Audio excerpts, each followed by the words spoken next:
+2 business studies first term എക്സാമിനേഷൻ്റെ ചോദ്യപേപ്പറിൻ്റെ വിശകലനമാണ് ഇതിൽ ഉൾപ്പെടുത്തിയിരിക്കുന്നത്. കഴിഞ്ഞ വീഡിയോയിൽ 2018 ഫസ്റ്റ് ടേം ബിസിനസിൻ്റെ ചോദ്യപേപ്പർ വിശകലനം നടത്തിയിരുന്നു. അതിൽ നിന്ന് ഏകദേശം 60% മാർക്ക് ഈ പരീക്ഷയിൽ ആവർത്തിച്ച് ചോദിച്ചിട്ടുണ്ടായിരുന്നു. അതിൻ്റെ ലിങ്ക് ഇതിൻ്റെ ഡിസ്ക്രിപ്ഷൻ ബോക്സിൽ കൊടുക്കുന്നു. ഒന്നാമത്തെ ചോദ്യം ഫങ്ഷണൽ ഫോർമാൻഷിപ്പുമായി ബന്ധപ്പെട്ടുള്ളതാണ്. ഒന്നാമത്തെ ചോദ്യം ഉണ്ടായത് ഇതിൽ ഫങ്ഷണൽ ഫോർമാൻഷിപ്പിനകത്തുള്ള പ്ലാനിംഗ് ഇൻചാർജ്, പ്രൊഡക്ഷൻ ഇൻചാർജ് എന്നതിനകത്ത് ഏതിൽ നിന്നാണ് പ്ലാനിംഗ് ഇൻചാർജിനകത്ത് ഉൾപ്പെട്ടിട്ടുള്ളത് എന്നായിരുന്നു ചോദ്യം. റോഡ് ക്ലർക്ക് എന്നുള്ളതാണ് ആൻസർ. രണ്ടാമത്തെ ചോദ്യം management is a multi dimensional because it includes എന്നാണ്. ഡി ആണ് അതിൽ ആൻസർ ആയിട്ട് വരുന്നത്. മൂന്നാമത്തെ ചോദ്യം management is not which of the following is not applicable to the principles of management. അതിൽ ഡി ആണ് അതിൻ്റെ ആൻസർ ആയിട്ട് വരുന്നത്. നാലാമത്തെ ചോദ്യം ഇൻഡസ്ട്രിയൽ പോളിസീസിന് 1991 ഓഡ് മാനെ കണ്ടെത്തുക എന്ന രീതിയിലാണ് ചോദ്യം ചോദിച്ചിട്ടുള്ളത്. കമ്പൽസറി ലൈസൻസിങ് എന്നാണ് അതിൻ്റെ ആൻസർ. അഞ്ചാമത്തെ ക്വസ്റ്റ്യൻ മാനേജ്മെന്റുമായി ബന്ധമില്ലാത്തത് ഏത് എന്നാണ് ചോദ്യം. അതിൽ ഓപ്ഷൻ എ ഗുഡ് ഓറിയന്റഡ് എന്നാണ് ക്വസ്റ്റ്യനകത്തുള്ളത്. ഓപ്ഷൻ സി ഉള്ളത് ഇൻഡിവിജ്വൽ ആക്ടിവിറ്റി എന്നുള്ളതാണ്. അതിൽ മാനേജ്മെന്റ് എന്ന് പറഞ്ഞാൽ ഗോൾ ഓറിയന്റഡ് ആണ്, ഗ്രൂപ്പ് ആക്ടിവിറ്റി ആണ്, ഡൈനാമിക് എന്നുള്ളതുമാണ്. പക്ഷെ മാനേജ്മെന്റ് ഇൻഡിവിജ്വൽ ആക്ടിവിറ്റി അല്ല. അപ്പം അതിലൊരു കൺഫ്യൂഷൻ വരുന്നതാണ് ഓപ്ഷൻ എ ആണോ സി ആണോ എന്നുള്ള കൺഫ്യൂഷനകത്ത് വരുന്നതാണ്. ആറാമത്തെ ചോദ്യം first step in the process of planning എന്നുള്ളതാണ്.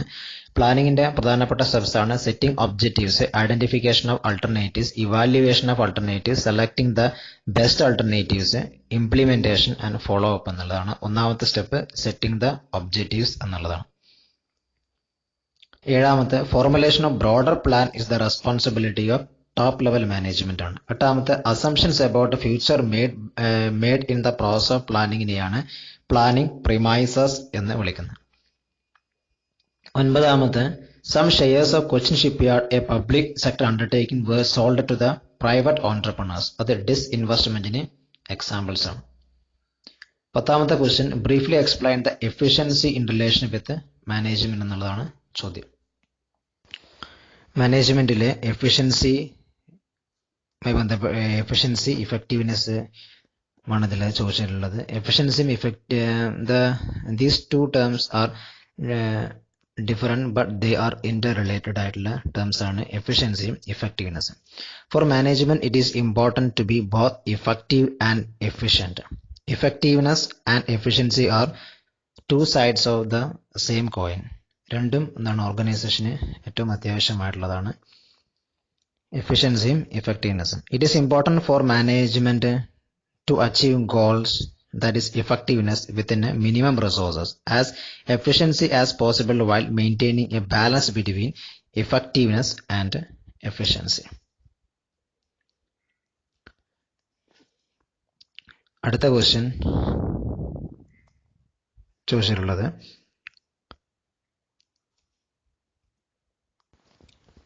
ലിമിറ്റേഷൻസ് ഓഫ് പ്ലാനിംഗ് ആണ്. ലിമിറ്റേഷൻസ് ഓഫ് പ്ലാനിങ്ങിൽ പ്രധാനമായിട്ടും വരുന്നതാണ് പ്ലാനിങ് എന്താണ് പ്ലാൻ ചെയ്തുകൊണ്ട് മാത്രം സക്സസ് ഉണ്ടാവില്ല, not guarantee success. Planning reduces the creativity, planning leads to the rigidity of action തുടങ്ങിയവയാണ് ഇതിലെ പ്രധാനപ്പെട്ട ലിമിറ്റേഷൻ. രണ്ട് ലിമിറ്റേഷൻസ് ആണ് ചോദിച്ചിട്ടുള്ളത്. അടുത്ത എന്താണ് ഗ്ലോബലൈസേഷൻ എന്നാണ് ചോദ്യം. ഗ്ലോബലൈസേഷൻ എന്ന് പറഞ്ഞാൽ free movement of goods, capital, labour across the globe ആണ് ഗ്ലോബലൈസേഷൻ എന്ന് പറഞ്ഞാൽ. It involve reduction of the import duty and encouragement of foreign investment. അടുത്ത question two organisational objectives of management ആണ്. ഓർഗനൈസേഷണൽ ഒബ്ജക്റ്റീവ്സിനെയാണ് എക്കണോമിക് ഒബ്ജക്റ്റീവ്സ് എന്നും പറയുന്നത്. Organisation objectives set ചെയ്യുന്നത് management ആണ് സെറ്റ് ചെയ്യുന്നത്. ഓർഗനൈസേഷൻ ഒബ്ജക്റ്റീവ് വരുന്ന പ്രധാനപ്പെട്ട ഒബ്ജക്റ്റീവ്സ് ആണ് സർവൈവൽ, ഗ്രോത്ത്, പ്രോഫിറ്റ് തുടങ്ങിയവ. 14ാമത്തെ ചോദ്യം two differences between plans, policy and rules എന്നാണ് ചോദിച്ചിട്ടുള്ളത്. പ്ലാൻസ് പ്രധാനമായിട്ടും സിംഗിൾ യൂസ് പ്ലാൻസ് ഉണ്ട്, സ്റ്റാൻഡിംഗ് പ്ലാൻസും ഉണ്ട്. സ്റ്റാൻഡിംഗ് പ്ലാൻസിൽ വരുന്നതാണ് പോളിസീസും റൂൾസും എന്നുള്ളത്. General statement that gain thinking or channelise the energy towards the particular ഡയറക്ഷൻസിനെയാണ് നമ്മൾ പോളിസീസ് എന്ന് പറയുന്നത്. കാരണം പ്രൊമോഷൻ ചെയ്യുന്നത് നമ്മൾ മെറിറ്റ് എലിവേഷൻ മാത്രമേ പ്രൊമോട്ട് ചെയ്യുകയുള്ളൂ എന്ന് പറഞ്ഞാൽ അതൊരു പോളിസിയാണ്. റൂൾ എന്ന് പറഞ്ഞാൽ ജനറൽ സ്റ്റേറ്റ്മെന്റ് ആണ്. It inform what to be done എന്നുള്ളതാണ് റൂൾ. അത് കൃത്യമായിട്ടും സ്ട്രിക്റ്റ് ആയിട്ടും ഒരു ഓർഗനൈസേഷൻ ഫോളോ ചെയ്യേണ്ടതാണ് റൂൾ എന്നുള്ളത്. അടുത്ത ചോദ്യം,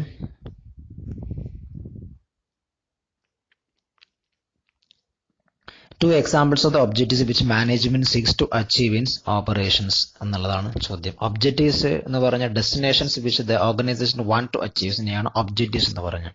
four examples, increase the profit, ഒരു 10% പ്രോഫിറ്റ് വർദ്ധിപ്പിക്കുക എന്നുള്ളത് ഒബ്ജക്റ്റീവ്സ് ആണ്. അതേ രീതിയിൽ ഒരു കമ്പനീസിന്റെ സെയിൽസ് വർദ്ധിപ്പിക്കുക എന്നുള്ളത് ഒബ്ജക്റ്റീവ്സ് ആണ്. കമ്പനിയുടെ പുതിയൊരു പ്രൊഡക്റ്റ് ലോഞ്ച് ചെയ്യുക എന്നുള്ളത് ഒരു ഒബ്ജക്റ്റീവ്സ് ആണ്. ആ രീതിയിലുള്ള ഇതാണ് ഇതിനകത്ത് ചോദിച്ചിട്ടുള്ളത്. 16ാമത്തെ ചോദ്യം, എക്കണോമിക് എൻവയോൺമെന്റ് ബന്ധപ്പെട്ടാണ്. എക്കണോമിക് എൻവയോൺമെന്റ് ബിസിനസ് അതിന്റെ പ്രധാനപ്പെട്ട എക്സാമ്പിൾസ് ആണ് ചോദിച്ചിട്ടുള്ളത്. മണി സപ്ലൈ, പബ്ലിക് ഡെപ്റ്റ്, rate of savings, balance of payment തുടങ്ങിയവയാണ് എക്കണോമിക് എൻവയോൺമെന്റിന്റെ പ്രധാനപ്പെട്ട എക്സാമ്പിൾസ്. ഇനി മാനേജ്മെന്റിന്റെ പ്രിൻസിപ്പിൾസിന്റെ പ്രധാനപ്പെട്ട ക്യാരക്ടറിസ്റ്റിക്സ് ആണ് അടുത്ത ക്വസ്റ്റ്യൻസ്. യൂണിവേഴ്സൽ ആപ്ലിക്കേഷൻ ആണ്, ജനറൽ ഗൈഡ് ലൈൻസ് ആണ്, ഡൈനാമിക് ഫങ്ഷൻസ് ആണ്, ഇൻടാഞ്ചിബിൾ ഫോഴ്സ് ആണ് തുടങ്ങിയവയാണ് ഇതിലെ പ്രധാനപ്പെട്ട പ്രിൻസിപ്പിൾസ് എന്ന് പറയുന്നത്. 18ാമത്തെ ചോദ്യം, മാനേജ്മെന്റിന്റെ റോളാണ് ഇവിടെ ചോദിച്ചിട്ടുള്ളത്. മാനേജ്മെന്റിന്റെ പ്രധാനപ്പെട്ട roles. Management helps in achieving the group goals. Management increases the efficiency of an organisation. Management helps to create a dynamic structure. Management helps to the development of societies. ആ രീതിയിലുള്ളതാണ് ഇതിന്റെ ആൻസർ ആയിട്ട് വരുന്നത്. അടുത്ത 19ാമത്തെ ചോദ്യം, modern management is considered as a profession. അത് validate ചെയ്യുന്നതിനുള്ള പോയിന്റ്സ് എഴുതുക എന്നുള്ളതാണ് ചോദ്യം. മാനേജ്മെന്റ് നമുക്ക് പ്രൊഫഷൻ എന്ന് പറയാം, കാരണം ഈ രീതിയിലുള്ള പോയിന്റ്സ് വെച്ചിട്ട് അതിനെ വാലിഡേറ്റ് ചെയ്യുക. Well defined body of knowledge ഉണ്ട് മാനേജ്മെന്റിലും. Well defined body of knowledge ഉണ്ട്. മാനേജ്മെന്റിലെ ബോഡി ഓഫ് നോളജ് ഡെവലപ്പ് ചെയ്യുന്നത് മാനേജ്മെന്റ് എക്സ്പേർട്സ് ആണ്. പ്രൊഫഷണൽ അസോസിയേഷൻസ് എന്നുള്ളത് പ്രൊഫഷന്റെ ഒരു ഫീച്ചറാണ്. അതേപോലെ തന്നെ മാനേജ്മെന്റിലും പ്രൊഫഷണൽ അസോസിയേഷൻസ് ഉണ്ട്. ഉദാഹരണത്തിന് ഓൾ ഇന്ത്യ മാനേജ്മെന്റ് അസോസിയേഷൻ പോലെയുള്ള അസോസിയേഷൻസ്. പിന്നീട് ഫോർമൽ എഡ്യൂക്കേഷൻ എന്നുള്ളത് പ്രൊഫഷന്റെ ഒരു ഫീച്ചറാണ്. മാനേജ്മെന്റിലും നമുക്ക് ഫോർമൽ എഡ്യൂക്കേഷൻ ഉണ്ട് എന്ന് പറയാം, കാരണം institute of chartered accounts of India, institute of cost and works of accounts of India, Indian institute of management തുടങ്ങിയ സ്ഥാപനങ്ങളിൽ ഫോർമലായിട്ട് മാനേജ്മെന്റ് പഠിപ്പിക്കുന്നുണ്ട്. അങ്ങനെ ഇതിനെ വാലിഡേറ്റ് ചെയ്യുക എന്നുള്ളതാണ് ചോദ്യം. 20ാമത്തെ ചോദ്യം, unity of command. Henri Fayol suggest ചെയ്തിട്ടുള്ള യൂണിറ്റി ഓഫ് കമാൻഡും functional foremanship FW Taylor develop ചെയ്തിട്ടുള്ള ഫങ്ഷണൽ ഫോർമാൻഷിപ്പും തമ്മിൽ അതിന്റെ ആശയം തമ്മിൽ അത് സെയിം ആണോ, അതുമായിട്ട് എഗ്രി ചെയ്യുന്നുണ്ടോ, ജസ്റ്റിഫൈ ചെയ്യുക എന്നുള്ളതാണ് ചോദ്യം.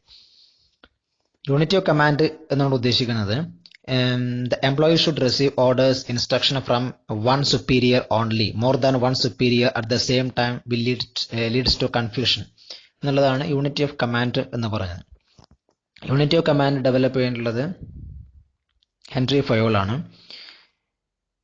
പിന്നീട് ഫ്രെഡറിക് വിൻസ്ലോ ടൈലർ ഡെവലപ്പ് ചെയ്തിട്ടുള്ള ഫങ്ഷണൽ ഫോർമാൻഷിപ്പിലും ഇതിന് സമാനമായിട്ട് തന്നെയാണ് അദ്ദേഹം പറയുന്നത്. കാരണം ഒരു ഫാക്ടറി മാനേജർ ഉണ്ടാവും. ഫാക്ടറി മാനേജറിന്റെ കീഴിൽ പ്രധാനമായിട്ടും ജോലികൾ ചെയ്യുന്ന രണ്ടായിട്ട് ക്ലാസിഫൈ ചെയ്തുകൊണ്ട് പ്ലാനിംഗ് ഇൻചാർജും പ്രൊഡക്ഷൻ ഇൻചാർജും. പ്ലാനിംഗ് ഇൻചാർജിൽ വരുന്ന instruction card clerk, route clerk, time and cost clerk, disciplinarian. Production ഇൻചാർജിൽ വരുന്ന speed boss, gang boss, repair boss, inspectors, അവരുടെ കീഴിലാണ് ജോലിക്കാർ വരുന്നത്. അതായത് employees should receive orders and instruction from more than one superior will leads to confusion എന്നുള്ള അതേ ആശയം തന്നെയാണ് ഫ്രെഡറിക് വിൻസ്ലോ ടൈലർ അദ്ദേഹത്തിന്റെ ഫങ്ഷണൽ ഫോർമാൻഷിപ്പിലൂടെയും അവതരിപ്പിക്കുന്നത്. അതുകൊണ്ട് രണ്ടും സെയിം കോൺസെപ്റ്റ് ആണെന്ന് പറഞ്ഞ് അതുകൊണ്ട് ജസ്റ്റിഫൈ ചെയ്യുക എന്നുള്ളതാണ് ഇതിന്റെ ആൻസർ ആയിട്ട് വരുന്നത്.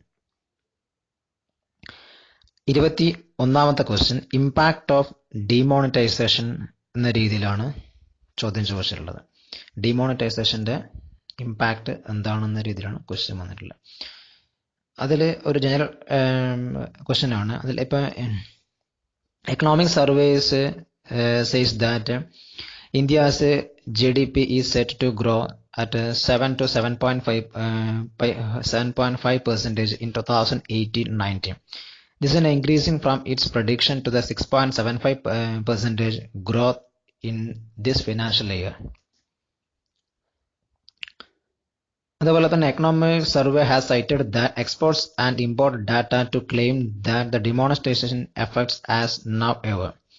According to the statistics released in the survey, the demonetization had led to the 2.8 lakh crores less than cash and 3.8 lakh crores less high demonetization notes in the Indian economy. The economic survey has also clarified that the income tax collections have touched a new high with demonetization and introduction of GST. From about 2% of the GDP between 2013-14 and 2015-16, they are likely to rise 2.3% of GDP in 2017-18, a historical high. ഇവിടെ പ്രധാനമായിട്ടും കുട്ടികൾ ചോദിച്ചിട്ടുള്ളത് ഡിമോണിറ്റൈസേഷന്റെ സ്വാധീനത്തെ കുറിച്ചിട്ടാണ് എഴുതാൻ ചോദിച്ചിട്ടുള്ളത്. 22ാമത്തെ ചോദ്യം, Shri Prakash marketing മാനേജറാണ്. മാർക്കറ്റിംഗ് മാനേജർ ആണ് അദ്ദേഹം. ഏത് ലെവൽസ് ഓഫ് മാനേജ്മെന്റിലാണുള്ളത്? മിഡിൽ ലെവൽ ഓഫ് മാനേജ്മെന്റ് ആണ്. പ്രധാനപ്പെട്ട ഫംഗ്ഷൻസ് എന്തൊക്കെയാണെന്നാണ് ചോദ്യം.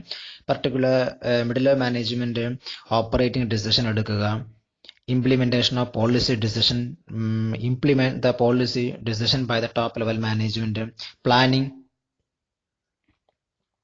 and carrying out the work of the department, അതുപോലെ തന്നെ ലോവർ ലെവൽ മാനേജ്മെന്റിനെ ഡയറക്റ്റ് ചെയ്യുക തുടങ്ങിയ ഫങ്ഷൻസ് ആണ് മിസ്റ്റർ ശ്രീ പ്രകാശ് ഇവിടെ എടുക്കേണ്ടത്. 23ാമത്തെ ചോദ്യം, challenges of Indian corporate sector due to liberalization, privatization and globalization എന്നാണ് ചോദ്യം. അതിൽ increasing in the competitions, rapid changing in the technological environment, necessity for change, need for developing human resources, loss of budgetary support to the public sector തുടങ്ങിയ points ആണ് ഇതിൽ പ്രധാനമായിട്ടും വരുന്നത്. 24ാമത്തെ ചോദ്യം, management as A science എന്ന രീതിയിൽ സയൻസിന്റെയും മാനേജ്മെന്റിന്റെയും features compare ചെയ്യുക എന്ന രീതിയിലാണ് ചോദ്യം വന്നിട്ടുള്ളത്.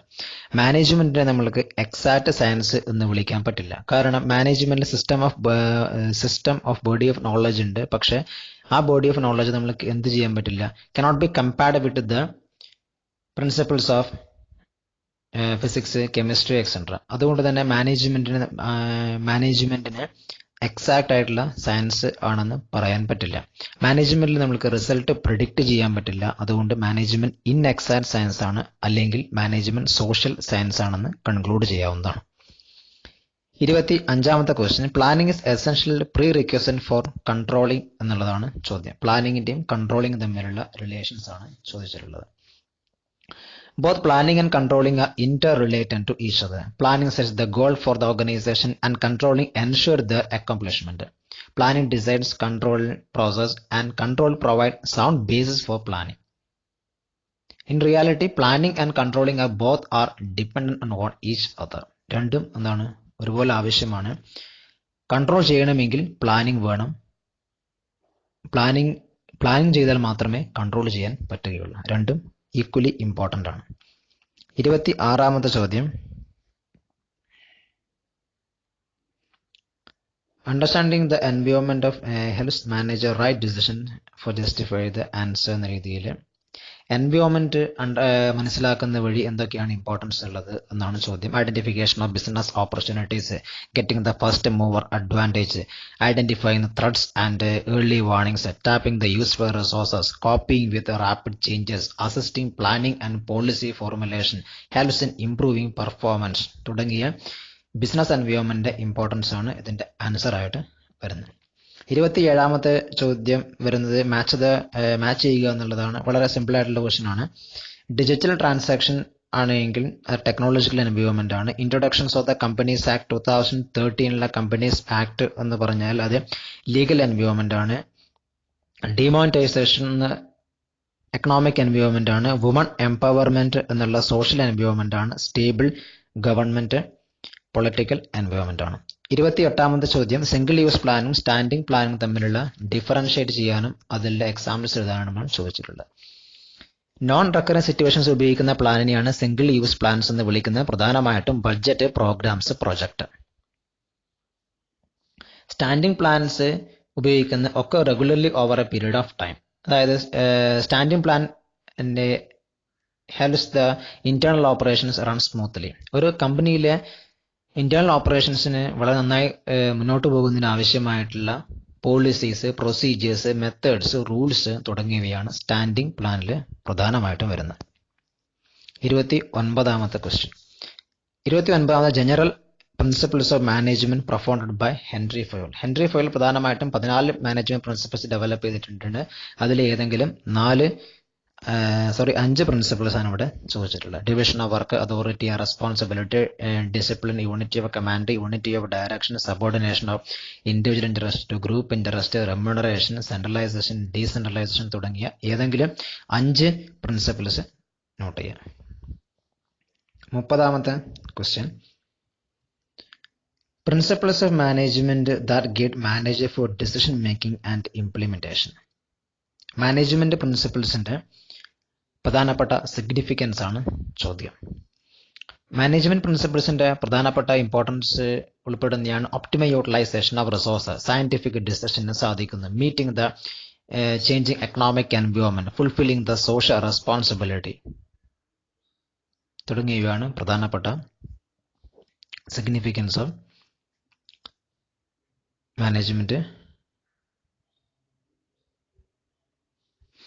പ്രിൻസിപ്പിൾസ് എന്ന് വരുന്നു.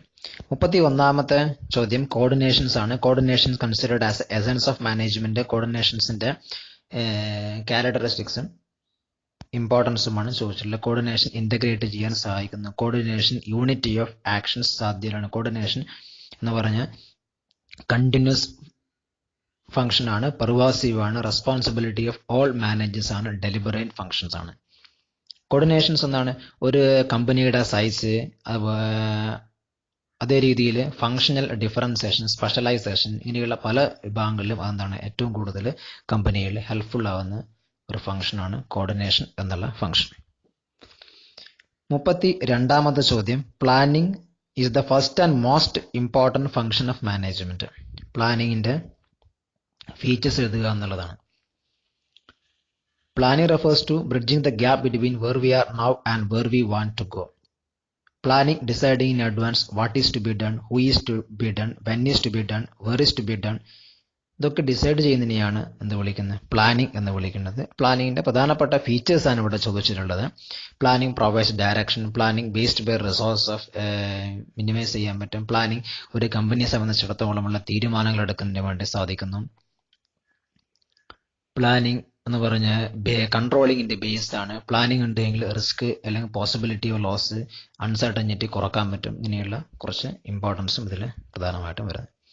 33ാമത്തെ ചോദ്യത്തിൽ ചോദിച്ചിട്ടുള്ളത് name the management expert who suggested the concept of the scientific management. ആരാണ് ഡെവലപ്പ് ചെയ്തിട്ടുള്ളത്? ഫ്രെഡറിക് വിൻസ്ലോ ടൈലർ ആണ്.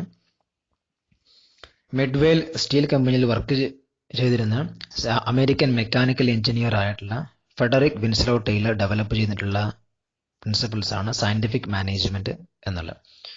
അദ്ദേഹം ദ അമേരിക്കൻ മാഗസിൻസ് എന്നുള്ള മാർച്ച് 1911 പബ്ലിഷ് ചെയ്തിട്ടുള്ള ആർട്ടിക്കിളിനകത്ത് പ്രിൻസിപ്പിൾസ് ഓഫ് സയന്റിഫിക് മാനേജ്മെന്റ് എന്നുള്ള അത് അമേരിക്കൻ മാഗസിൻസ് എന്നുള്ള ബുക്കിനകത്ത് the principle of scientific management എന്നുള്ള ആർട്ടിക്കിളിൽ അദ്ദേഹം സയന്റിഫിക് മാനേജ്മെന്റ് എന്നുള്ള ടേം കൊണ്ടുവരികയും അദ്ദേഹത്തിന്റെ അഭിപ്രായത്തിൽ സയന്റിഫിക് മാനേജ്മെന്റ് എന്ന് പറഞ്ഞാൽ knowing exactly what you want men to do and seeing that they do it in a best and cheapest way എന്നുള്ളതാണ്.